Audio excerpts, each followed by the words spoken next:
Muy bien. En la lección del día miércoles podemos aprender una tremenda y poderosa lección. Es una lección de advertencia, es un mensaje que nos pone en alerta para prevenir, evitar grandes problemas, tanto así que puede llegar a llevarnos hasta la misma perdición. Como vimos el día de ayer, en el día martes, habían hecho dos males el pueblo de Dios. Número uno, habían dejado a Dios, el Dios verdadero, la fuente de agua viva. Y número dos, habían cavado cisternas rotas. En este día nos habla un poco de historia. Yo sé que cuando se trata de asuntos de historia, muchas personas piensan que es algo aburrido, que es algo que tal vez es difícil de llevar porque tiene fechas, tiene muchas cosas que en realidad es difícil de memorizar.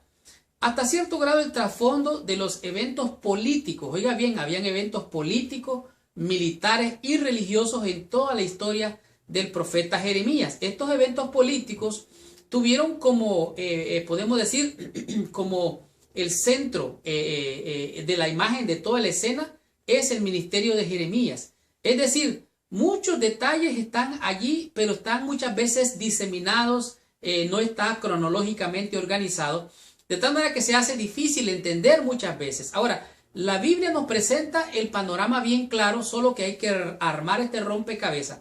Y también los hallazgos arqueológicos nos ayudan a comprender de manera más clara qué es lo que acontecía en este entonces. ¿Qué es lo que sucedió? Bueno, aquí dice que aunque desde la perspectiva humana probablemente parecía que nadie estaba en el control mientras estas naciones batallaban por tener tierra, poder y hegemonía.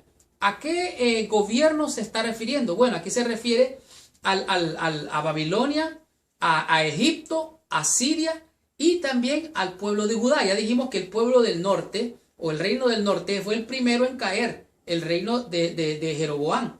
Sin embargo, en el reino del sur, donde se encontraba el rey, donde estaba el templo de Jerusalén, allí había un gran conflicto. Leo literalmente, dice, el pequeño reino de Judá se había visto envuelto en las batallas militares entre Babilonia, Egipto y el poder decadente de Asiria. Con la declinación del imperio asirio a fines del siglo VII a.C., Egipto procuró reconquistar, dice, el poder y dominio de la región. Sin embargo, en la batalla de Carquemis en el año 605 a.C., dice, Egipto fue aplastado y Babilonia llegó a ser el nuevo poder mundial. O sea, Babilonia llegó a tener, por así decir, el poder del mundo entero de aquel entonces. ¿Qué fue lo que aconteció? Bueno, como el pueblo se corrompió, se desvió, entonces Dios, para disciplinarlos, para enseñarles que ellos estaban mal en sus caminos, les mandó a Jeremías para advertirle, para prevenirle de este mal. Pero como ellos insistieron en el mal, entonces dijo Dios, bueno, entonces que los paganos lo disciplinen. Y en Jeremías capítulo 27, el versículo 6, oiga lo que dice la Biblia.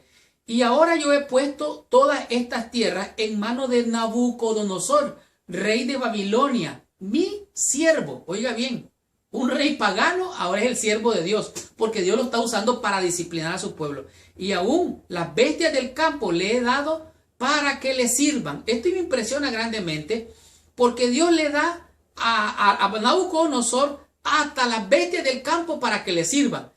¿Está refiriéndose allá a su pueblo? ¿Se está refiriendo al pueblo de Dios que están como animales que no entienden?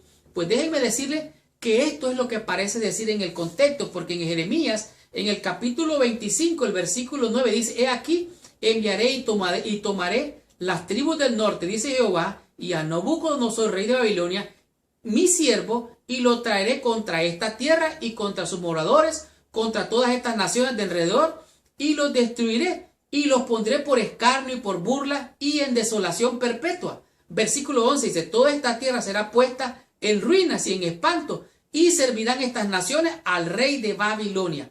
¿Por cuánto tiempo? Dice, 70 años. ¿Se acuerda usted de la profecía? 70 años están determinados. Pues esto es lo que está hablando Dios.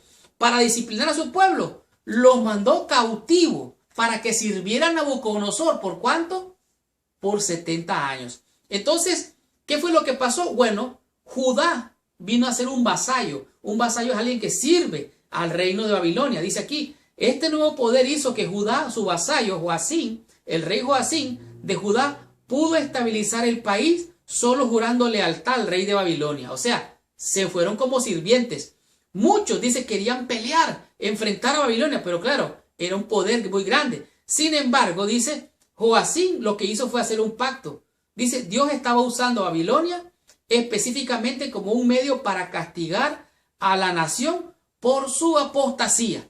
Entonces, ¿qué fue lo que pasó? ¿Cómo se sometió Judá a Babilonia? Bueno, hicieron un pacto terrenal, un pacto político, un pacto militar, pero ellos eran una nación teocrática. ¿Qué pasó? Bueno, siempre que tú hagas pacto con los mundanos vas a salir perdiendo. Siempre que quieras hacer pactos hasta con el diablo, vas a salir mal. Ahora, entonces, ¿qué tenemos que hacer? No importa. Debemos de aprender a confiar en la palabra de Dios. Debemos de recibir la palabra de Dios. ¿Qué fue lo que hicieron estos? Profetizaban en el nombre de Baal, los sacerdotes. Y no solamente eso, adoraban a los Baales.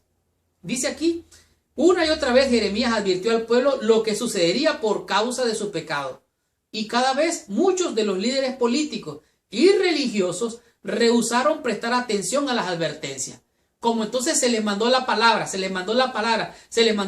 la advertencia, y no hicieron caso, entonces lo que queda es una destrucción. No queda más. Entonces, ¿qué es lo que tenemos que hacer? Oír la advertencia de la palabra de Dios, apartarnos del mal. Pero aquí esta gente pensaron que ellos eran el pueblo de Dios y que no les iba a pasar nada. Aquí lo dice la lección en la parte de abajo. ¿No eran ellos el pueblo especial llamado por Dios? Bueno, pues Dios al que ama castiga y azota a todo aquel que recibe por hijo. Entonces, podemos estar creyendo en el error y jactarnos de que somos el pueblo de Dios y estar mal. Y de esto hay que tener cuidado.